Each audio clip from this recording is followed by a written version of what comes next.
everyone, my name is Tori Guno. For today's podcast is going to be short but meaningful. We'll talk about something na siguradong makaka-relate tayo.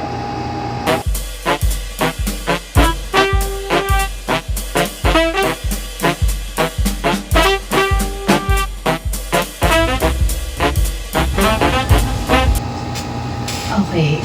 Para sa batang ako or para sa 5 years old na ako, ang gusto ko lang sabihin or mensahe sa'yo is mag-enjoy ka dyan kasi mahirap ang buhay dito. And also, mag-aral ka lang dyan para madala natin pag pwede natin mabuhay ng panahon, di ba? And sana, lahat ng libre, lahat ng tawag dito, nung kompleto pa tayo dyan, which is, kasi nga yung mama ko is OFW. So, habang kompleto tayo dyan, tawag dito, maging happy ka lang and enjoy. Then, ang ma-advise ko lang sa'yo is, yun nga, mag-aral or maging, i-ano mo lang, i-enjoy mo lang talaga lahat. Kasi, mahirap, madaming responsibilities ngayon. Lalo na, pag-graduate na tayo, kung gagraduate, ayan. Laban lang, kaya natin to. So, just enjoy yung moment mo dyan bilang 5 years old na ako. And huwag mong isipin lahat ng mangyayari in the future kasi ako na bahala doon. Thank you.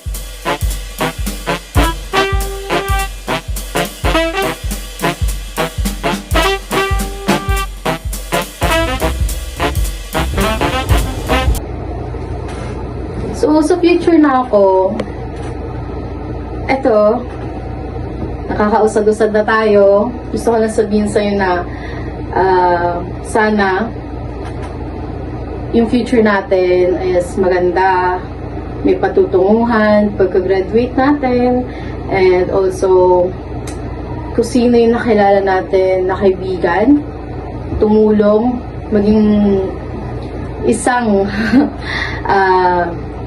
isang estudyante na pumasa ng kolehiyo is sana kilala pa tayo or kasama pa rin natin dyan sa future. And also, sa future na ako, for sure, madami na akong responsibilities. And also, ayokong tawagin responsibilities ko ang nanay tatay ko. Pero, iso-shoulder ko sila. Hindi ko man kayang ibigay lahat ng binigay nila sa akin, sakripisyo, pawis, anything na naibigay nila sa akin, at least ma-provide natin future, ma-provide natin yung kung ano yung kaya nating ibigay sa kanila, masuklian kahit papano, ayan. So future, sana maganda ka, sana successful tayo dyan, sana may business, sana may yaman. Okay, so enjoy natin, mag-think and always pray and thanks to God na successful tayo in the future, maging successful yung future natin. So future, just enjoy and thanks always to God. Yun lang. So yan, tapos na ang ating past and future reflection. Ang simple ng tanong pero sobrang daming pwedeng sagot, diba? Sana nakatulong itong episode para mapaisip ka rin kung ano ang gusto mong sabihin sa past at future self mo. So, thank you so much for spending time with me. This is Dori Guno signing off. Stay safe and keep growing.